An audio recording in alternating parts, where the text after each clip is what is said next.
Hello to all my friends out there. Hi, you guys. Well, I made a homemade pizza and so can you. Here it is. Take a look at this. I have never made a pizza in my life, just frozen ones. And so lately I've been canning food, and I thought I was going to make hot wing chicken tonight, and I thought you are going to make a pizza. And what inspired me is one of my brothers did some traveling, and so he sent me a picture of an Italian pizza, and it looked so good, and I thought, wow, no, I am going to make some pizza. Let's see if I can find my hot pepper flakes. Here they are. This is a very cheesy pizza. So I moved to this area, and it's always like out of pepperoni and a good mozzarella cheese. And I thought, wow, what's going on? Well, the people are making pizzas, that's what. And I am going to be learning to make donuts. I go, enough of this. Donuts are $2 for one glazed donut. And I thought, donuts are another thing. You can make donuts. This is just ridiculous, you know. So, if you buy a very small pizza out, it's $10. So if you make, and I had a good Julia Child's cookbook, so I was pretty sure I was going to be able to, if you get a good recipe, you can actually make anything. I did put a little grease on my pan, but maybe I should have put more. Okay, where is it? I had a terrible accident with my yogurt. We'll go into that in a minute. And I set the fire alarm out right in the middle of my pizza making. It was a big fat mess too. And now my pizza is bending my cheap spatula. Yum. Guess I better get one of those pizza cutters. So I will be making pizza every week or so until I get really good at it. This one is already better than a frozen pizza for sure. I have some mozzarella cheese, but I should have taken it out because you know how I can't find anything. That would have been good. So I'll put a few hot pepper flakes on. So life is good. No more waiting for $5 pizza day. So I had pepperoni and I had mozzarella cheese in the freezer. And then today I bought mushrooms. So I had half a jar of mushrooms. And I bought some fairly large, and I had bought this spaghetti sauce for $1.26. So here we go. All right, let's taste this. This would have been good with, I had my hands full. I couldn't have added hot wings, there's no way.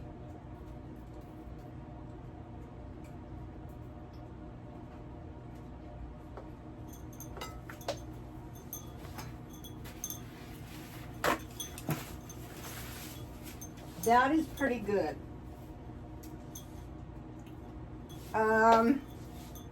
If there's a trick to this kind of stuff, it would be your pepperoni. I just used some pepperoni I had in the freezer, and I had some. It said put oil on your pizza crust and then put hard cheese. So I didn't have any hard cheese, so I just put the harder of the two mozzarella cheeses on. And today I bought 2 of these. These are sugar-free from Dollar Tree to drink in my tea.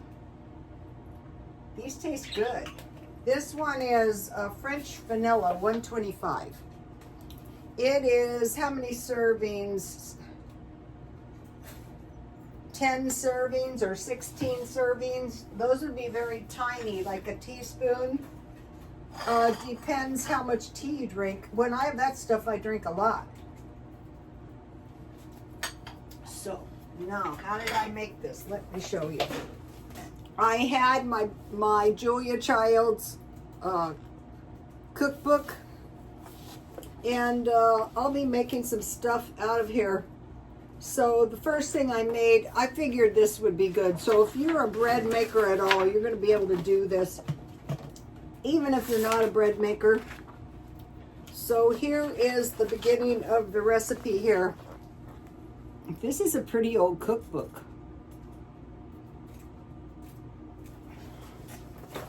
Let me give you the other side.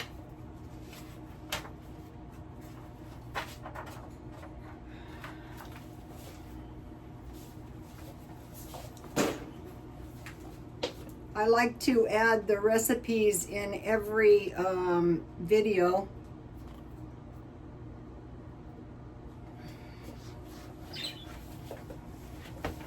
I think this is pretty good for the first pizza.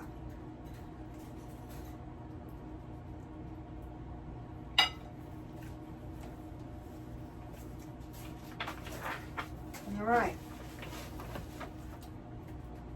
So just like bread mixing, I made half a batch. If I had made a whole batch of dough, it would have made 2 pizzas.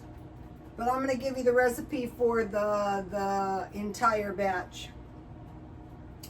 So 1/2 cup tepid water and 1/8 teaspoon sugar. I added about a 1/2 teaspoon.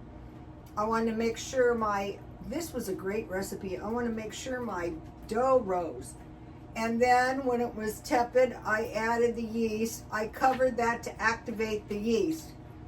Then you have a 3/4 cup cold milk, plus more if needed, and 2 tablespoons olive oil. So I heated that to warm in the microwave. And then when the yeast and the sugar and the water activated, I added all the wet ingredients, and then it was 3 tablespoons all-purpose flour and 1.5 teaspoons salt. So I added the salt to the wet ingredients, and then I started adding the milk little by little.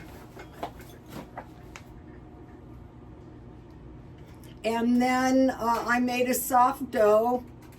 And then I put it in a bowl with a little oil, just like the fry bread. And then I knead it around and turn it around, and I got a nice little bowl. And it really doubled like crazy. I guess it was the addition of the milk. And then you let the dough double in size. Then, since I didn't have good skills, I took that out, I kneaded around, and then I just kind of like put my fist, and then I put the dough, and then I just stretched it out because I couldn't flip my dough. And I put it, and I stretched it around, and I made a nice, I like crust. And I think there's a picture over here. Let's see. Yeah, here it is. See the dough picture here? And then I just stretched that out. No way could I flip it. There's videos though if you want to try. And then I had mushrooms, pepperoni, and cheese, and mushrooms. Okay, so then when it had doubled in size for about, it says 1.5 hours, but when it doubled in size, then I turned it out and I made it into the pizza dough. And then I put, it said brush off the flour, but I didn't have too much flour, and I just put a little oil, and it said put the hard cheese on. So that's why I always wonder why people buy the cheese. You put that on, then the pizza sauce, then your toppings, and then your cheese. And then this is where the terrible mess and the fire alarm happened, because I had yogurt in my oven and I spilled that, and it raised up a whole bunch of smoke, but it was okay, but it made quite the big fat mess. Then you just put it in 450, and it says here 7 to 10 minutes, but I left it until it was brown. I wanted my crust a little bit brown, and I just used my regular oven. I didn't have like a grotto. So, you know, you might be thinking, well, I don't have a wood burning stove. I don't have all the stuff. Well, you'll be able to make it. You'll just have to start in little by little. And I'll be making this. I got all my Betty Crocker cookbooks out, and I said, no, go to Julia Child's. So I have to say, this is pretty good. Oops, not bad. All right.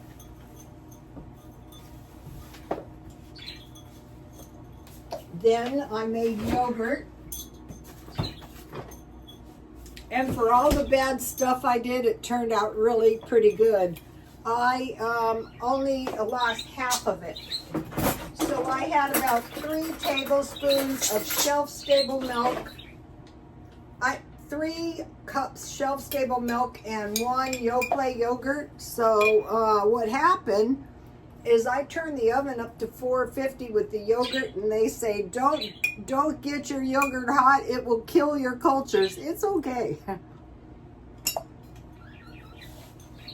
So I could make some granola tomorrow and put my yogurt, my granola, and some fruit. All right, let me give you. All right. Turn the oven on to the lowest setting. As soon as it shows a temperature of 100 or a little lower, turn it off. So it's not supposed to be 450. And then when you remember, you're not supposed to spill it on the bottom of the boiling hot oven like I did. Turn it off so the oven is not on. Then just leave the door open until it cools to a warm, like think of a summer day. What would be good is, like, if you live in an area that's hot, you could make your yogurt outside, actually. When the oven is warm, slip the jars in the oven to warm them, which I didn't. But if at the beginning you do that, then your jars are warm and they're going to take better. Take the yogurt out of the refrigerator. Here's the kind I used. This stuff tastes good. So you're going to have more food, and it's going to cost you less when you make your own. So you take the yogurt out to get it room temperature. Heat a large pan of water. I use these pans. This one's hot. That's the one I use to can the chicken. Again, I'll get into that in a minute. But for the yogurt making, you're heating the pan to a roaring boil, and you're covering it with foil, and you're putting it in the oven in front of the jars to create a warm environment and to heat the jars. And then close the oven. Heat the milk, like 3 to 4 cups milk for one. Some people use a whole gallon, that's up to you. Heat the milk until it starts to boil. And I usually leave it there 20 to 30 minutes. Then I turn it off and I put it in like a big bowl like this one. And I let it cool to a warm bath. Then I add the room temperature yogurt and I stir that around. Sometimes I blend it in the blender. That's a good idea. And then just slip it into your jar and slip it into the oven and leave it there overnight, and it's ready the next day. And do not start baking other stuff forgetting that your yogurt was in there. I was actually doing a lot of cooking today. It just turned out that way. Okay. And this is really good. I don't know if you can see it. So I should have had about 3 cups if I didn't have my terrible accident and and what's horrible is it probably woke up the whole neighborhood, but it was an accident. I don't leave any food cooking in my house ever. Okay, now let's hope everybody is doing okay. Okay, so that was the yogurt.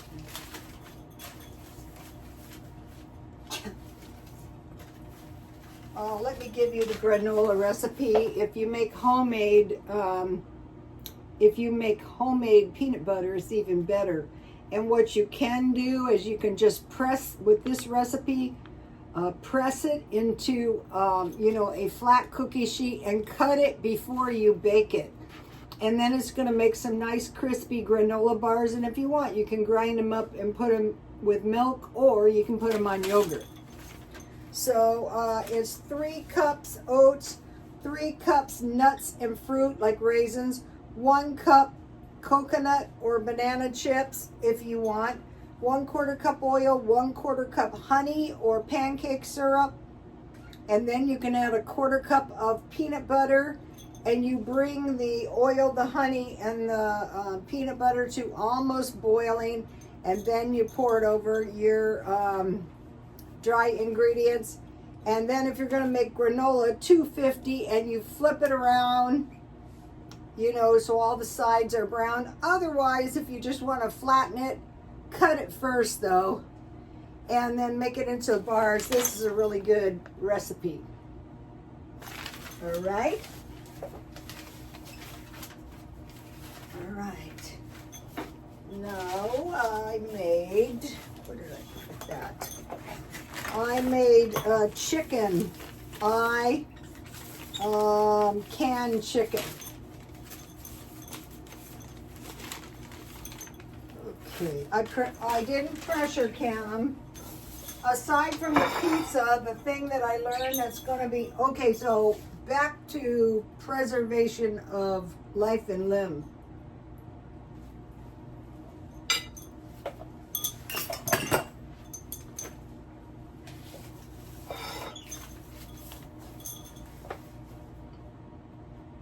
I was watching one of the preppers, and he said, if you can't do anything else, keep your car full of gas. Sure enough, when the hurricane hit, everybody was at the gas station. Number 1, keep your car full of gasoline. Number 2, make sure you store as much water as you possibly can. And 3, food storage. So today what I did is I got one of my cans of meat that I canned, and I ate as much as I wanted. I didn't have any fry bread, but I had pretzel sticks, and I thought, this is it. I am going to learn how to make pretzels. This is good.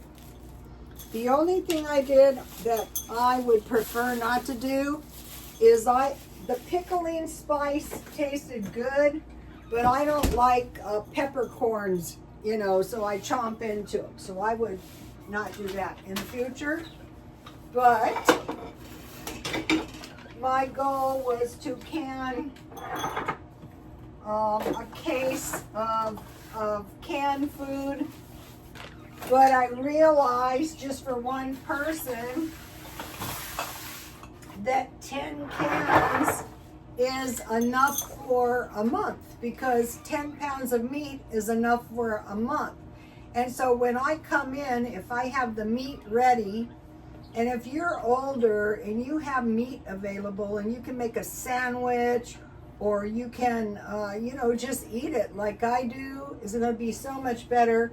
And then I also canned pickles, I canned jam, I canned applesauce, and then I canned pork, and I canned brisket, and then I canned chicken. Okay, I wasn't planning on canning chicken, but if you go to the store and you find some fabulous deal, And I found these chicken thighs, $11.25 marked down to $4.47. And I wanted to make hot wings chicken. So I froze 2 because I came up with the pizza idea. And on the other 6, I canned chicken thighs with the bones, with the skin and everything. So it turned out that the chicken thighs were huge, so I just stuffed 2 in here. So clean the jars with super hot sudsy water. They recommend a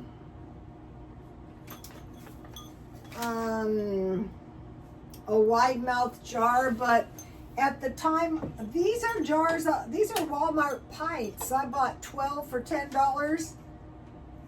And you want to make sure you can fully immerse your jars in the pan, but any old pan is fine. I didn't cube the meat because I had thighs. I just pressed 2 of them in here, and it was, so 2 of those big thighs is a pound, because I know that some people remove these things because they can explode, but if you get a good tight seal, they probably shouldn't. I use new lids when I can meat. Put the meat in a jar and push the meat down.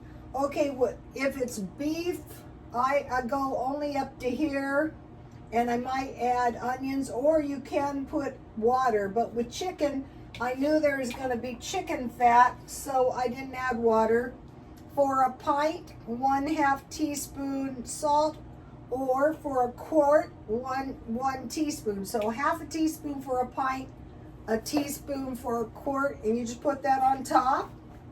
And then you put, you wipe the rims with vinegar, and you put your lids on. And somebody said it should be hot, but when your contents are cold, if you start your jars in cold water, or if the contents are hot, you start your jars in hot water, they're less likely, it only makes sense to burst. And when you put the lids on, they say finger tight. I put 2 videos. If you are an older woman, just force yourself to do this. It's going to save you. So these are 2, so 2 cans is 2 pounds. So you need 2.5 pounds of meat per week. So you know, boom, I have 2 cans is 1 week, and 1 can is a half a week. And then put a towel in the bottom of the pan, or if you have a rack. I am water bath canning everything, but mostly I can meat because I don't really like canned meat that you buy in a can, and I do like this.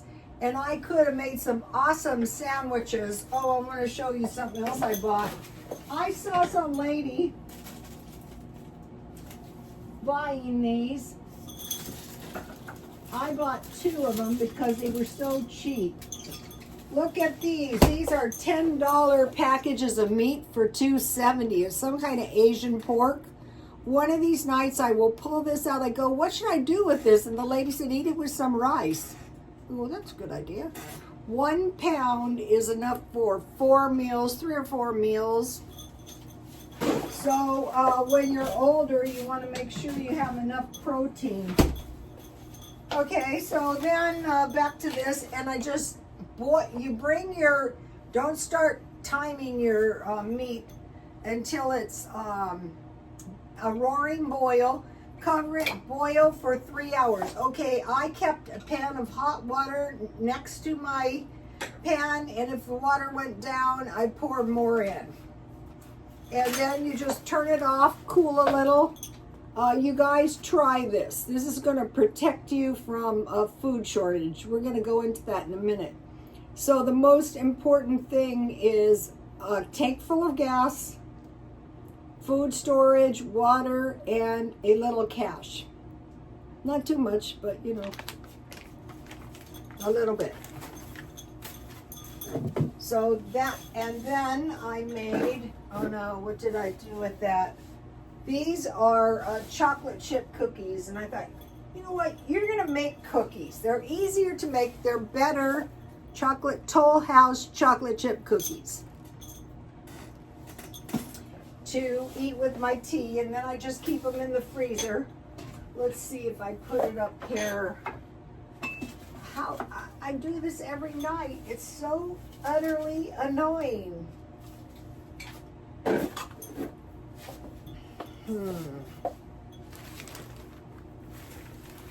Well, it's the chocolate chip cookie recipe on the back of the chocolate chips, but I didn't use chocolate chips. I used my Walmart chocolate because it's cheaper. I bought a bar of chocolate from Walmart, and it was $1.12, and I lost that. You know what I bet I did? I bet this happened when I had my big fat disaster with the yogurt. So I broke up my Walmart chocolate bar, and I used that in my chocolate chip cookies and then I had walnuts because I bought a big bag. It's cheaper. So fine, don't make yourself endure too much hardship now, just in case hard times come. But what happens is when you're cheap all the time, I wouldn't say cheap, I would say very thrifty. When you're very thrifty all the time, you don't seem to fall into these terrible situations. You can get a little bit of, I guess I lost the chocolate chips, the chocolate and the recipe. Well, I'll show you tomorrow. How annoying. Okay, then I made chocolate chip cookies. But the thing that took me so long was the chicken. But this chicken sandwiches are really good to eat too. So I'll be making stuff out of the canned chicken, but truthfully, I just like to eat it. I heat them, and they're like little bowls of soup. I showed you. That's what I like to eat. I like to, if you eat one meal that's like a low carb or a carnivore meal, then the other meal you can eat a little bit more. Okay, I want to talk to you guys. Have you heard this? A silent depression. Okay, the concept of a silent depression came off TikTok. TikTok came from China, so it's probably propaganda, but that's okay. We're taking it with a grain of salt. It's a trend, current economic situation in the U.S. and probably over there too, as bad as the Great Depression. That's what they're saying. This is just as bad as the Great Depression. I don't know about that. Okay, now, what we're thinking about, we're not staying up nights, but the things we might face would be a biologic war, like another COVID. So right now we want to stock up on masks, alcohol, all the stuff. We know we're going to need toilet paper, stock up now. Or famine.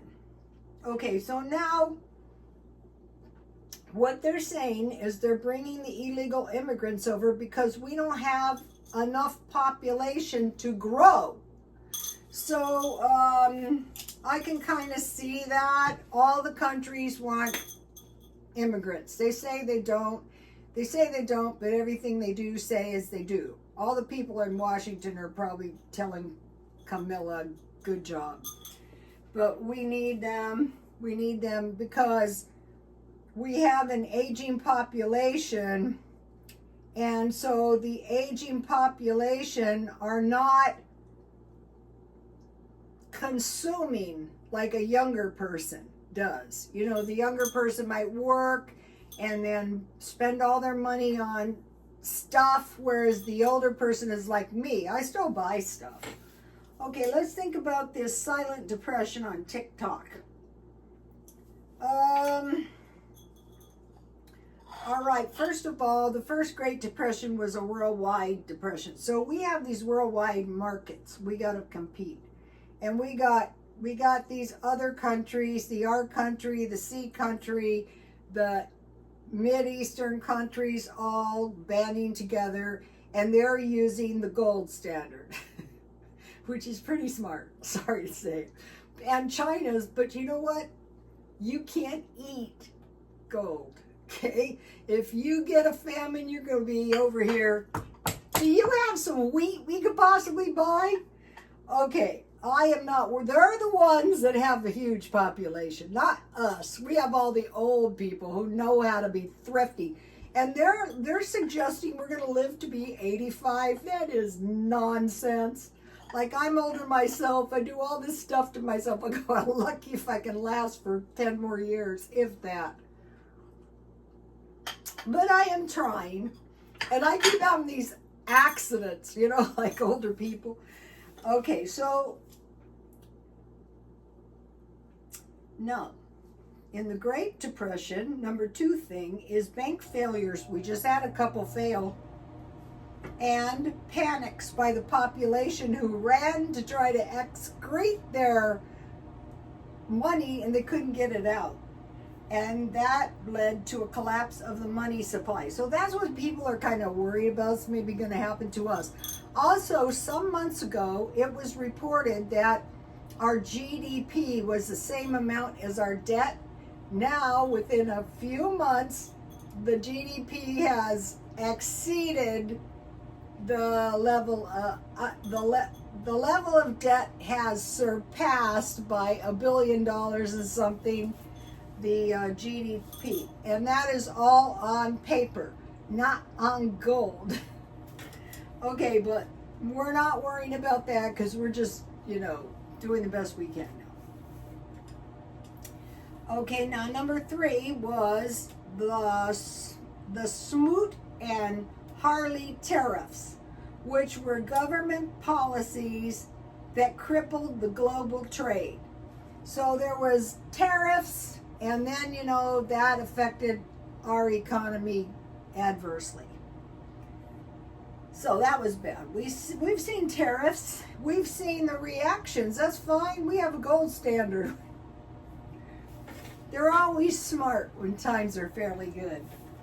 Okay, so now we had the Dust Bowl, which was basically a drought. And people were forced to move out of there. It was like Kansas. That's how my mother-in-law's side got here. I mean, the people were in horrible shape then. And they came out here to work at General Dynamics. That's where my mother-in-law worked. I think her father too. But what might not be remembered is the Dust Bowl or drought went from 1930 to 1934. That's 4 years.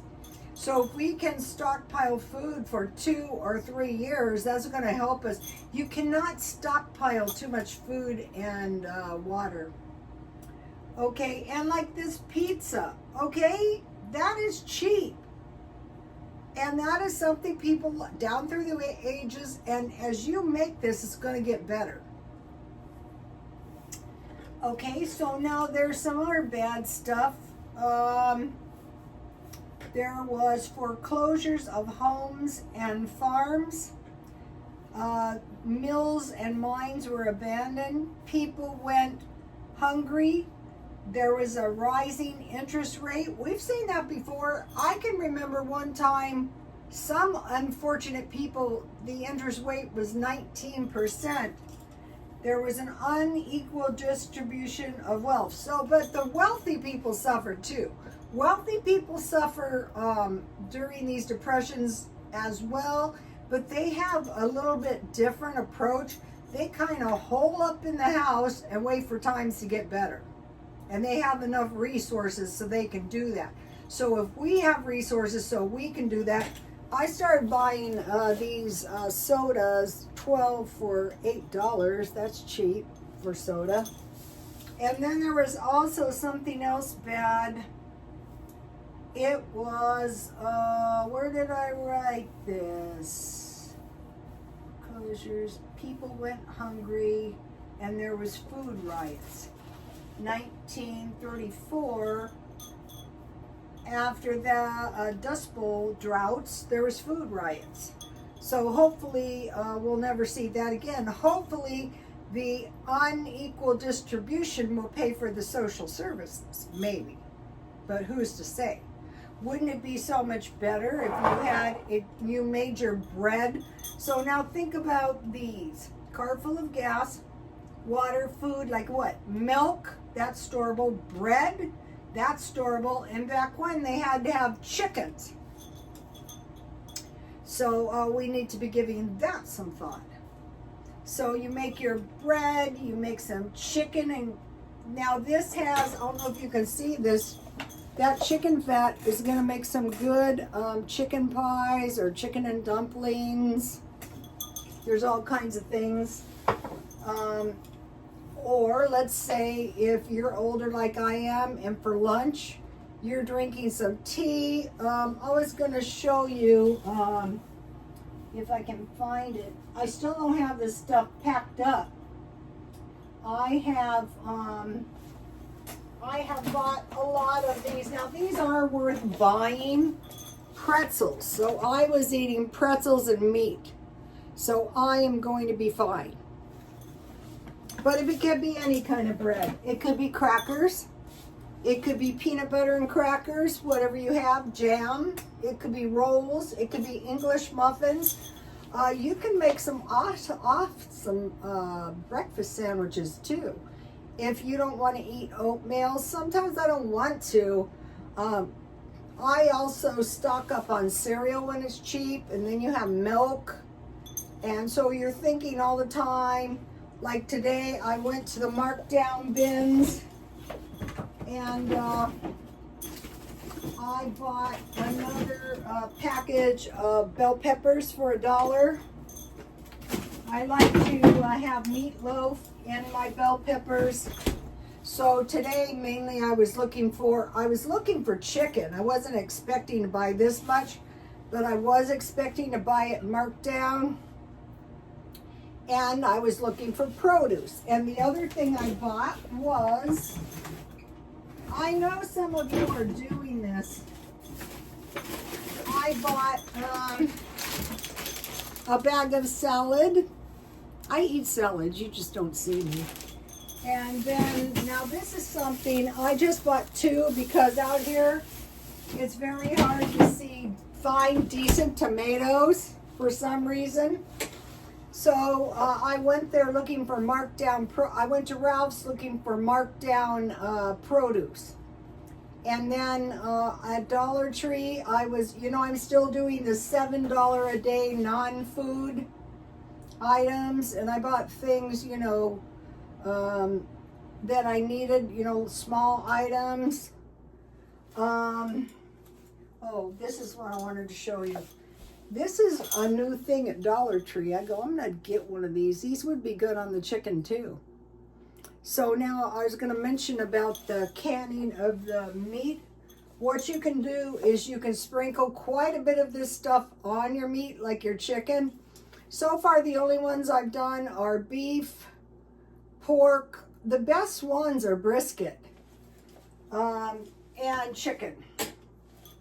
The pork is really good, and that would make some great tacos. Another thing, don't forget this, fry bread with beans and cheese. So that could be almost like this if you think about it. And it's very easy to remember. Just remember 1 cup flour, 1 cup boiling water, 1.5 teaspoons baking soda, and 1/4 teaspoon salt. That's all you need. Mix all the dry ingredients and then get your water really hot in the microwave and add that and make a soft dough just like the pizza crust. And then, kind of knead it around, put it in a bowl with some oil and let it sit there about 20 minutes. And then with the pizza, you let that sit for 10 minutes after you make it into a pizza. And then put the oil on, then your hard cheese. I'll be buying some Parmesan cheese. And then your toppings, then your then your toppings, then your sauce, and then your cheese. And then with this, you fry this. I was going to mention something I saw on the fry breads. Okay, I use quite a bit of vegetable oil, but if times are really tough and you fry these in lard, you don't use that much. You just use a little lard and like a, I made my own lard because I had some pork fat, and I just boiled that down and strained it, and I made quite a bit of lard. So if you do lard on your fry breads, then a lot of Mexicans use lard in the refried beans. Just use a little bit, and your fry bread turns out really good. Then put refried beans and cheese, just like this. And then drink some tea and sit in the house and go, I am not going to starve. I'm not going to have my kids going hungry. And then the other thing is stockpile cans. Just buy a few every day or so. Figure, okay, a can is usually 2 meals. So you have 7 days, so you need 2.5 cans. No, you need 3.5 cans per week. So what I do is I buy tomato soup, vegetable soup, chicken noodle soup, and bean with bacon soup, and then crackers with cheese. Okay, you guys, I'll see you tomorrow. Please like, comment, and subscribe. And if you have any good ideas, leave it under comments. And God bless you all. Bye.